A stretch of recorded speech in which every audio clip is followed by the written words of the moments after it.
Secrets to Abundant Living podcast community. Welcome to another solo episode that I'm excited to invite you to today. This is a recording of a presentation I gave at an incredible summit with the great Jerome Myers. If you don't know who he is, I will put his LinkedIn in the comments for this episode, or the show notes, excuse me. But I'm really excited to share this recording with you because it outlines a framework that has been instrumental in my life in so many ways, not just professionally, but also personally.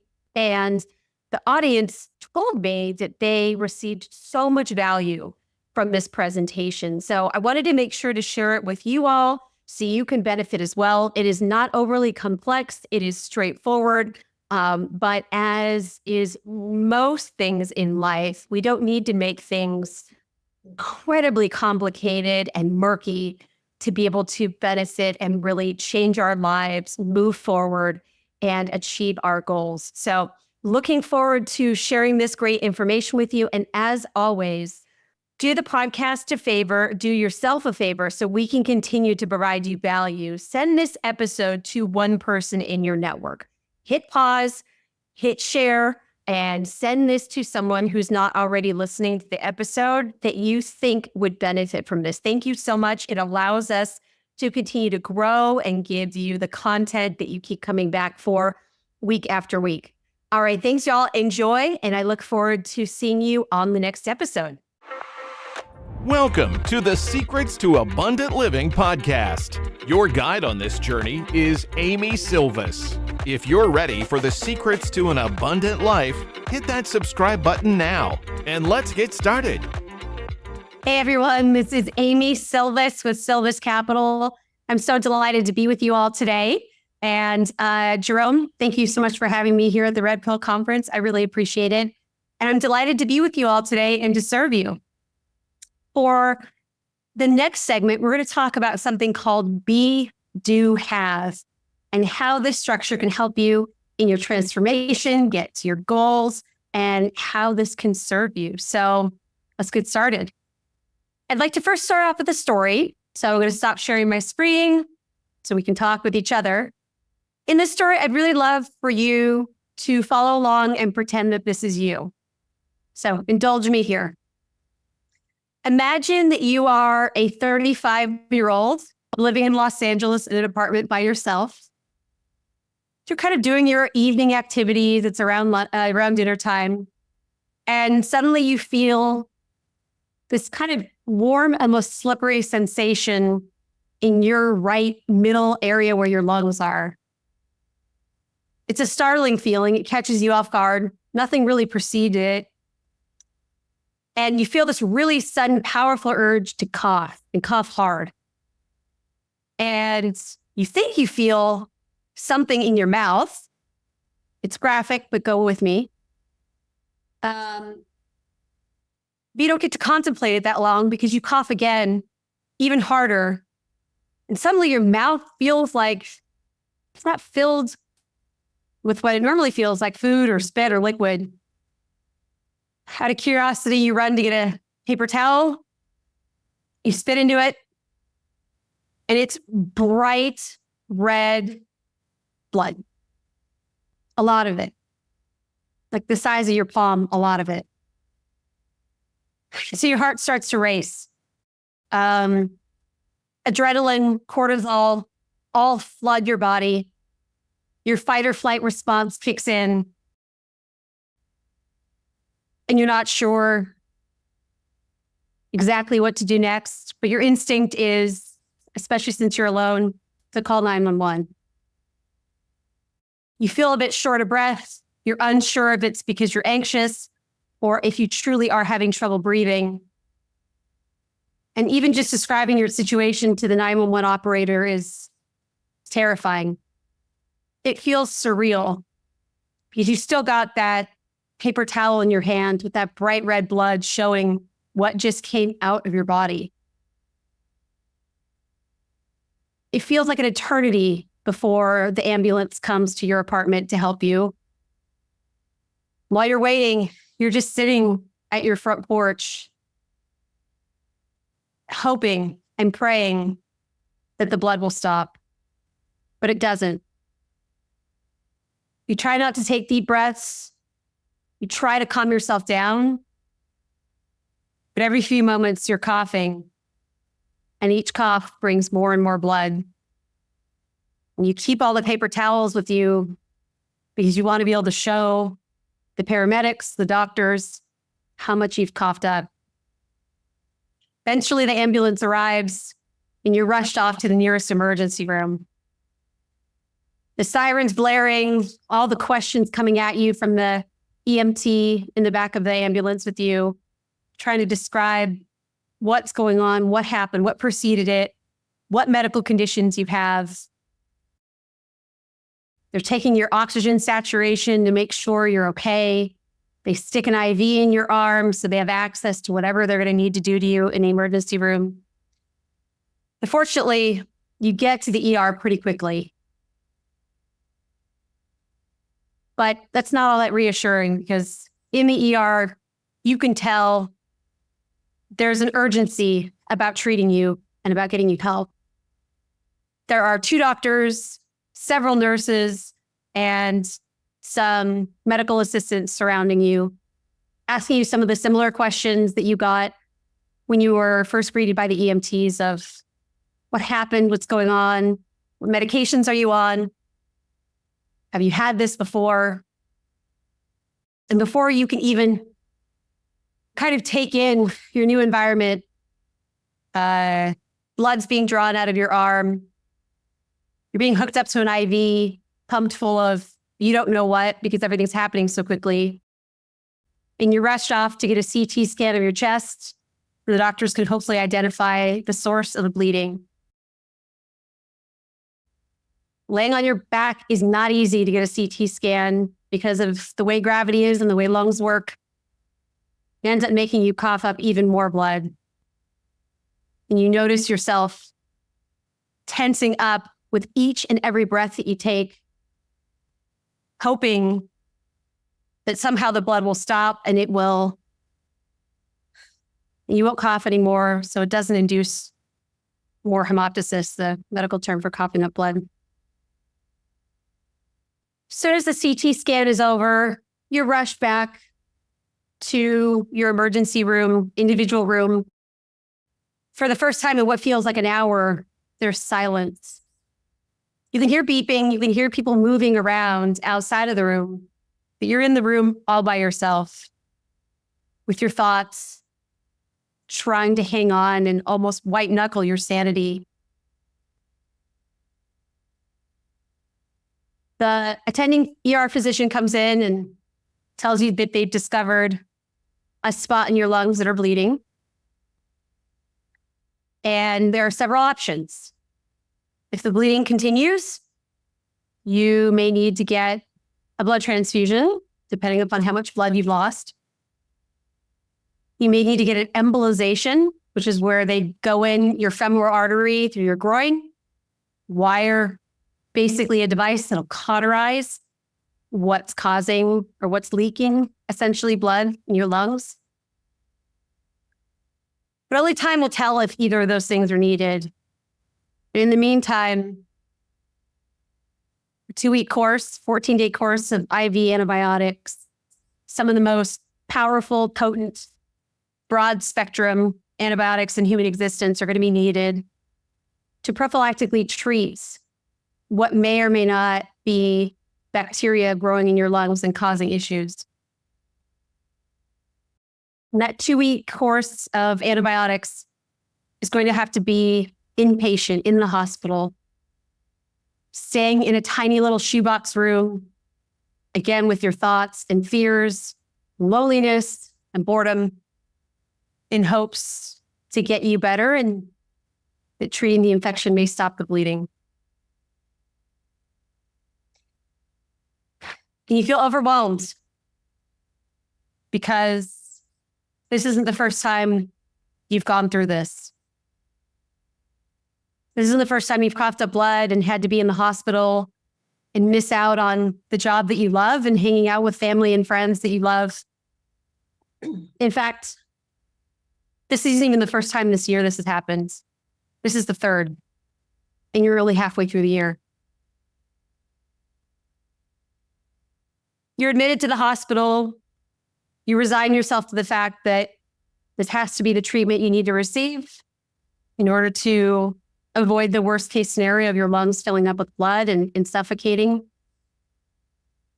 And you remember you need to notify your job. Once again, you're going to be out for another 2 weeks. And you wonder how much longer your job's going to keep you or be able to keep you with missing so much work. And goodness knows you'd rather be at work because that's way more fun and enjoyable and meaningful than sitting in a hospital bed. A few days into your hospital admission, your main lung doctor that you know very well comes to visit you to see how you're doing on these very potent potent antibiotics that can often cause really gnarly side effects, and asks you, how much longer do you think you want to work? I don't know. He mentions, I don't know how much stress your body can take, and if your work may be inducing some of these issues. A few days later, you and your doctor decide it's time for you to medically retire at 35 years old. And it's devastating. It's tough. It's the one thing you'd really feared other than health challenges and death your whole life, with a diagnosis of cystic fibrosis. Not being able to work and fulfill your dreams of contribution and learning and all of those things. Really tough pill to swallow. I'm going to leave the story there. I know it's a heavy one. I promise this is going to be an uplifting and helpful talk, so hang in there with me. I appreciate you hanging in there so far.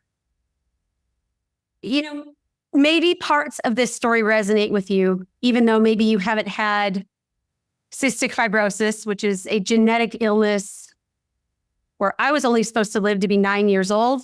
I'm 41. See the gray hair. Yeah. But maybe you've been at a point in your life where you felt out of control, where the unexpected happened to you. Maybe you lost your job. Maybe your business suddenly hit a downturn and you had to leave the business or shut the business.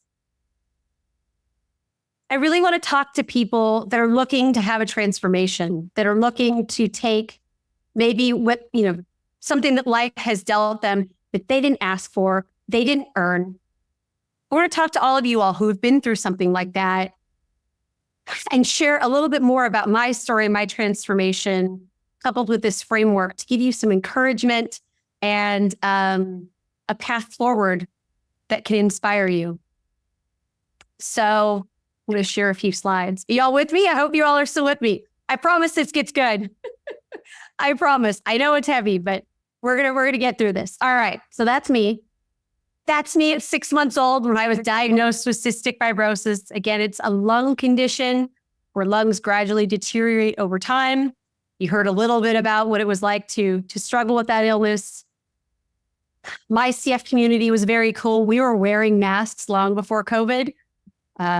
This is one visit I had wearing an N95 at a clinic visit, approximately around the time that I was telling you about. And before we move on, yes, I did medically retire from working in biotech, which at the time was my dream job that I loved. I got so much fulfillment out of. I medically retired at age 35 in January 2017. So almost 6 years ago. And this picture was taken a year and a half ago. That's husband Joel. And that's a property we purchased in Clarksville, Tennessee with our investors. I am a multifamily operator, syndicator, and I connect folks that are looking to place capital with amazing deals where they can not only earn great returns, but have a positive impact on residents and communities. And I also teach people how to utilize social media to raise capital. So how in the world did I get from medical retirement 6 years ago to owning over 600 apartment units, several tens of thousands of square feet of industrial, commercial real estate? What? What did I do? I'm sure you all have heard the mantra, and if you haven't, this concept of being, do, and have. And if you're anything like me, it's counterintuitive, maybe to some of you, it definitely was to me, about how to achieve something in life. I had always thought about taking action, doing something, and once I do the thing, I'll have what I want, and then I can become this person as a result. So again, I'd like to really turn that on its head if you'll take this journey with me, because I think it'll be very helpful to you. Let's step away from this concept of the more you do, the more you can have, and then the happier you'll be. And let's start off with being the person that does the things and then has the things first. So what do I mean by all that? And how does that work? So step one, be. It's a small word, but it means so much. And quite frankly, it took me a while to really encapsulate this. I'm going to take you back to when I was finally medically retired. I was out of the hospital and I was trying to figure out what I was going to do with this unknown period of time. The whole day was open, aside from all of the medical care I had to do at home, the breathing treatments, the pills, the exercise, controlling my CF-related diabetes, all of these things. I wasn't fit to work. My body couldn't handle it. What was my vision? Was I going to just succumb to the genetic lottery that I clearly lost? Or was I going to dare to dream and dare to dream about achieving something that was hard for me to even believe, but I never saw anyone in my family or in my immediate circle that did anything like this. I came from a very humble, lower middle class background where my mom had to stay at home to take care of my illness, and my dad did manual labor. In fact, at 68 years old, he still does manual labor. I made the decision just because I figured, what do I have to lose? I'm already at what really felt like rock bottom, where my body was betraying me. My goals were taken away from me in terms of career. I could barely make plans with anybody because I had no idea what the following day or the day after would bring me. But I decided to follow these steps. Hey, what's the worst that could happen? So let's go along this journey. Let's talk about step one of being. Setting the outcome in your mind first. Before taking action, before saying that you want to have something, let's work on our mind. Let's work on our mindset. What results do you desire? So for me, I wanted to be in the real estate game. It's a whole other talk as to why, but I only have a limited amount of time, so we're going to just stay there. That's what I desire. And I'd love to ask you, what is it that you desire? And secondly, who do you have to be? What type of person do you need to embody? Who do you have to become in your mind's eye, in your heart, in your soul to get to the goal, to get where you want to be, to get these desired outcomes? So I spent a lot of time because it was hard for me to focus. You know, I had to spend a lot of time doing home care or medical care at home. But I did have time to really envision in my mind's eye, what would it be like for me to be a real estate investor? Amy Sylvis, a real estate investor with cystic fibrosis from a lower middle class background. What would that be like? What would I have to believe about myself? What identity would I have to inhabit? How would I walk differently? How would I think differently? How would I talk to people differently? That kind of goes a little bit into the do, but I tried to spend as much of my day just visualizing, and it's hard. I'm not a very creative person. I'm pretty concrete.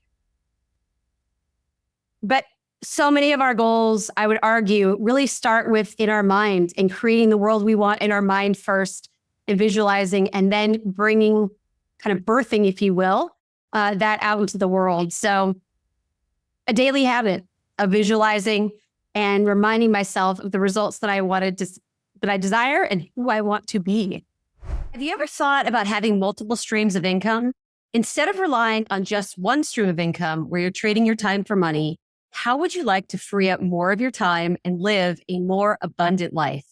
As a listener of the show, you're invited to attend one of our upcoming trainings where I'll give you an inside look into how you can add passive income and get all the other perks of recession-resistant real estate investing without the headaches of being a landlord. We'll also be sharing some hidden mistakes to avoid and the criteria I personally look for when evaluating potential investment opportunities. To reserve your seat for free, go to sylviscapital.com/webinar. Again, that special link to reserve your seat for free is sylviscapital.com/webinar. I look forward to seeing you on the training. And now back to the show. And then, of course, the doing. I'm not going to lie, this is my favorite part. I'm a doer. I'm an action taker. I like all this stuff. But to me, I've learned the hard way that doing the things without having that foundational groundwork of knowing where I'm going, of believing who I can become, the doing can kind of get distracted and go all over the place. It's not going to be grounded in where I want to go if I don't have my mind taken care of. So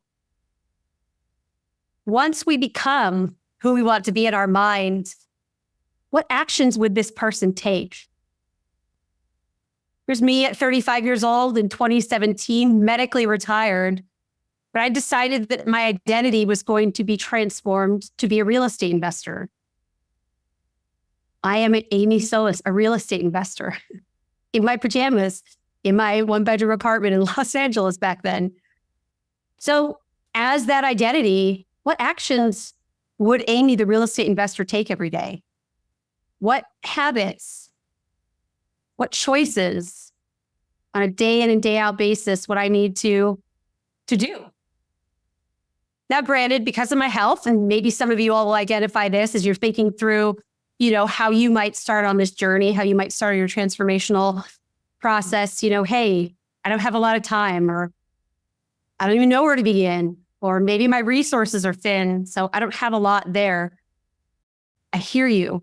Some days I could only read one page in a real estate book because I'd been up all night coughing, or my blood sugar had been so out of whack, I couldn't even focus, or I was on crazy prednisone. My cortisol was so high in my body, I could barely focus. But I still made the intention, despite not quite being in the space where I wanted to be in the physical realm, but in my mental realm, as Amy Sylvis, the real estate investor, I identified I needed to read a little bit. I needed to make sure I educated myself. I needed to network and be around maybe a mentor or someone else who was where I needed to be. I needed to eat better. Like, Amy, how does that relate to real estate investing? Well, I wanted to have the energy to be Amy, the real estate investor, to fuel my body. So making choices, even though I wasn't there yet, right? We're not in the have part of the scenario. We're simply in the do. But in the doing, in creating those habits, even if they're tiny, there's a lot of momentum that can build up day after day after day, right? It's that repetition. Maybe I was already doing some of the things that Amy, the real estate investor, would do, but maybe there were some gaps, either inconsistency, not inconsistency, and maybe in quality of what needed to be done as that new identity. So I would encourage you all to think through those things as you first embody the new person you want to transform into, and then identify some of the actions you need to take. And this is the exciting part. I truly believe in my heart of hearts that if you do the be work and you do the do work, the have is inevitable. Yeah, Amy, that's great. That's great. That's great. And you don't understand my story. You're right. I don't. I do not. I haven't walked your journey. I have not lived your life. I don't know the pain and maybe the trials and tribulations you've been through. So maybe a statement like this is kind of bold, but I truly believe if this is something that I can do, others can as well. This is the cool part of the story, I think. Well, one of the cool parts. 3 years into being on disability, a life-changing medication came to the market for cystic fibrosis. Now, granted, that wasn't something I did, right? I didn't create that. I waited 38 years, 38 long years for the drug to come. And I still have CF, to be clear. I still have to take care of myself. I still have, battles on that front, but it's a lot more manageable. I'm a lot more healthy. You probably didn't even hear me cough once. 3 years ago, that would have never been possible in 2019 when I finally got on this drug. But I'll tell you this, although I didn't make that medication happen, the transformation that I had in my head and in my mind's eye and in my heart and in my soul, the being, the step one, and then the doing, the step two, even on the days where I felt like I hardly did anything.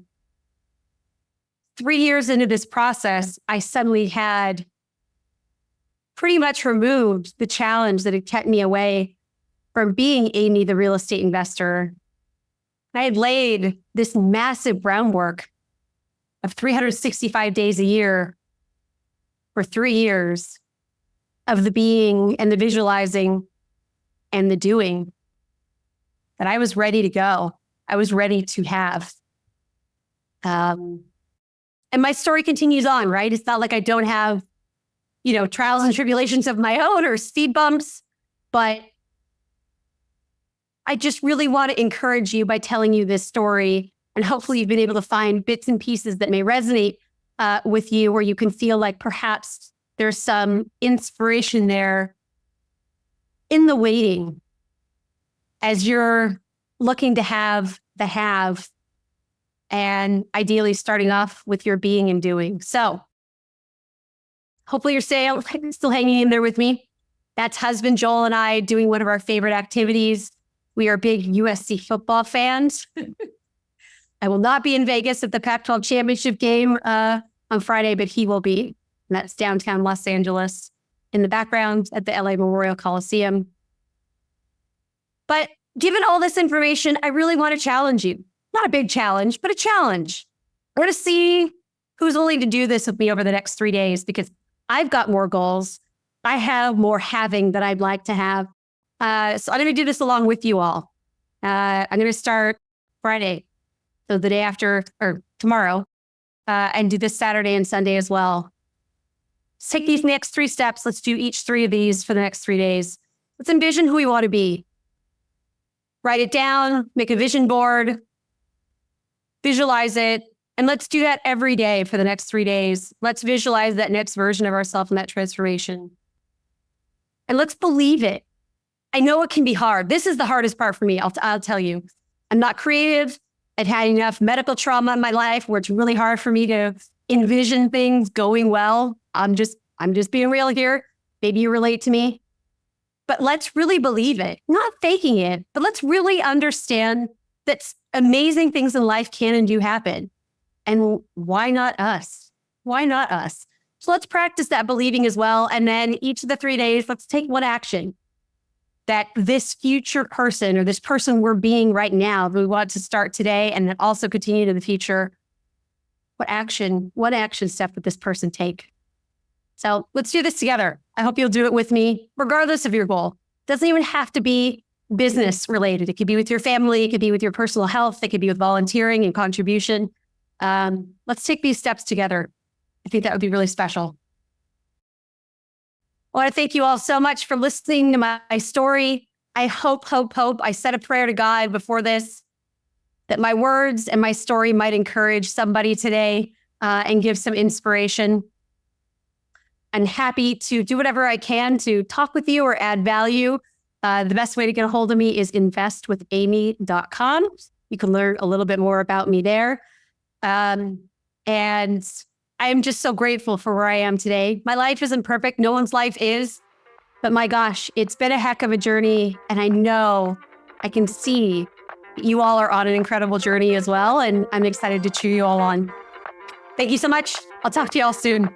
Thank you for joining us on another episode of the Secrets to Abundant Living podcast. We hope you found inspiration and valuable insights that will empower you on your journey towards abundance. If you enjoyed today's episode, don't forget to subscribe, rate, and leave a review. Your feedback means the world to us, and it helps others discover the secrets to an abundant life too. Stay connected with us on LinkedIn, Amy Sylvis. Keep striving for your goals, nurturing your relationships, and embracing the adventure that is life. Until next time, we wish you an abundantly fulfilling day.